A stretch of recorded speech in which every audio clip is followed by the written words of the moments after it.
Assalamualaikum warahmatullahi wabarakatuh. Hi everyone, let me introduce myself. My name is Nurul Aspiani and I'm from class C Agroecotechnology. Today I am going to present a material about environment factor affecting microorganism. Adapun poin pembahasan yang saya akan bahas yaitu yang pertama, apa sih itu mikroorganisme? Terus yang kedua, pentingnya mikroba dalam pertanian. Ketiga itu definisi dari faktor lingkungan, dan yang keempat itu klasifikasi faktor lingkungan yaitu faktor biotik dan faktor abiotik. Terus yang kelima ada dampak dari faktor lingkungan terhadap mikroba dalam pertanian. Baik, langsung saja ke poin pembahasan yang pertama yaitu apa sih itu mikroba? Jadi, mikroba atau mikroorganisme itu merupakan makhluk hidup berukuran mikroskopis yang meliputi bakteri, jamur, protozoa, dan alga mikroskopis. Nah, mereka itu berperan penting dalam berbagai proses biologis di alam, termasuk dalam ekosistem pertanian. Mikroba itu mampu melakukan dekomposisi bahan organik, fiksasi nitrogen, polutan fosfat, serta berinteraksi dengan tanaman untuk meningkatkan ketersediaan unsur hara. Dalam tanah, mikroba hidup di berbagai lapisan dan beradaptasi terhadap kondisi lingkungan yang berbeda, sehingga komposisi dan aktivitasnya sangat bergantung pada faktor-faktor lingkungan. Poin pembahasan yang kedua yaitu pentingnya mikroba dalam pertanian. Nah, dalam sistem pertanian, mikroba itu berfungsi sebagai penggerak utama proses biokimia di dalam tanah.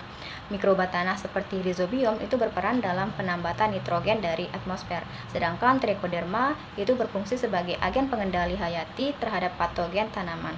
Aktivitas mikroba juga membantu pembentukan struktur tanah yang baik dan meningkatkan ketersediaan unsur hara bagi tanaman. Poin pembahasan yang ketiga yaitu definisi faktor lingkungan mikroba. Faktor lingkungan itu merupakan segala sesuatu yang berada di luar tubuh organisme dan dapat mempengaruhi kehidupan serta aktivitas biologisnya. Bagi mikroba, faktor lingkungan mencakup kondisi fisik, kimia, dan biotik dari habitatnya, seperti suhu, kelembaban, pH, ketersediaan nutrisi, dan keberadaan organisme lain. Setiap faktor itu memiliki pengaruh yang berbeda terhadap pertumbuhan, metabolisme, dan kemampuan adaptasi mikroba di lingkungan tanah pertanian. Keempat, klasifikasi faktor lingkungan. Secara umum, faktor lingkungan itu yang mempengaruhi mikroba dibagi menjadi dua kelompok besar, yaitu faktor abiotik dan faktor biotik. Faktor yang pertama yaitu faktor abiotik. Nah, faktor abiotik ini merupakan komponen tak hidup dari suatu ekosistem yang terdiri dari faktor fisik dan kimia, seperti suhu, kelembaban, pH tanah, oksigen, dan nutrisi yang tersedia.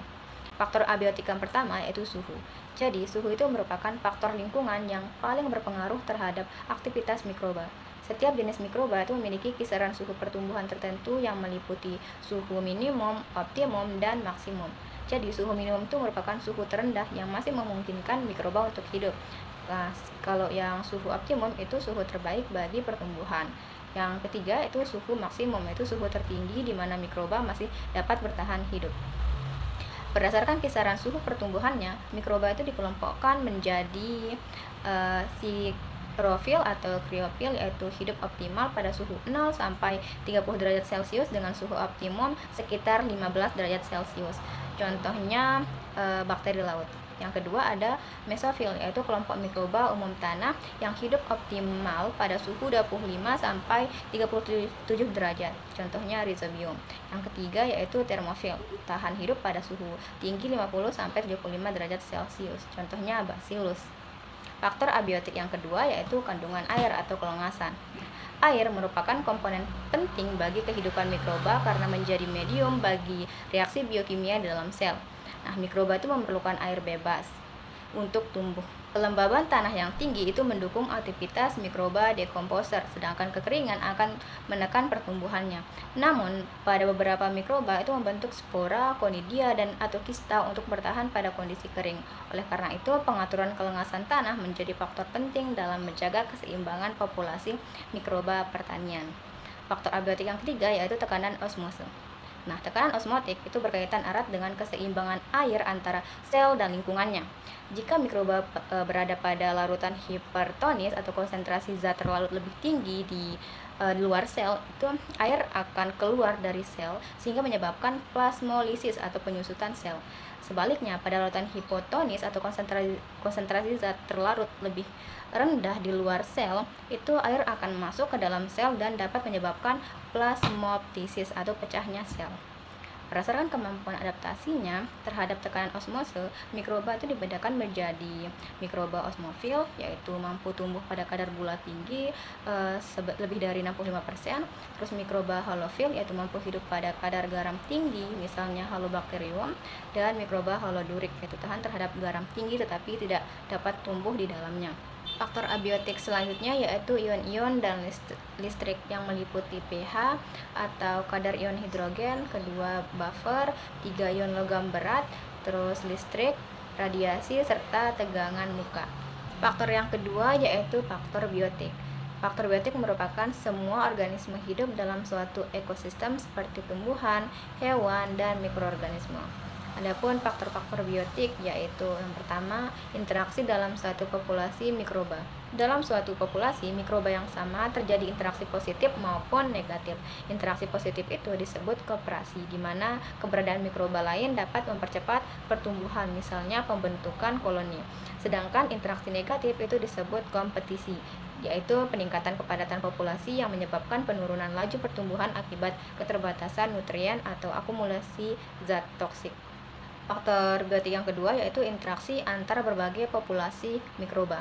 Nah, dalam lingkungan pertanian, berbagai populasi mikroba hidup berdampingan dan saling berinteraksi. Hubungan tersebut itu dapat bersifat netral, menguntungkan atau merugikan. Nama masing-masing interaksi yaitu yang pertama ada netralisme, yaitu tidak ada pengaruh antara dua populasi, biasanya terjadi pada kepadatan rendah. Yang kedua, komensalisme, yaitu satu pihak diuntungkan tanpa mempengaruhi pihak lain. Yang ketiga yaitu sinergisme atau sintropisme, yaitu dua populasi bekerja sama untuk memecah senyawa organik kompleks seperti dalam dekomposisi bahan organik tanah. Yang keempat itu mutualisme, yaitu kedua pihak saling menguntungkan. Contohnya hubungan rhizobium dengan leguminosa. Terus yang kelima kompetisi, dua populasi itu bersaing memperebutkan sumber nutrisi yang sama. Keenam, amensalisme atau antagonisme, itu satu populasi menghasilkan zat penghambat, misalnya antibiotik yang merugikan populasi lain.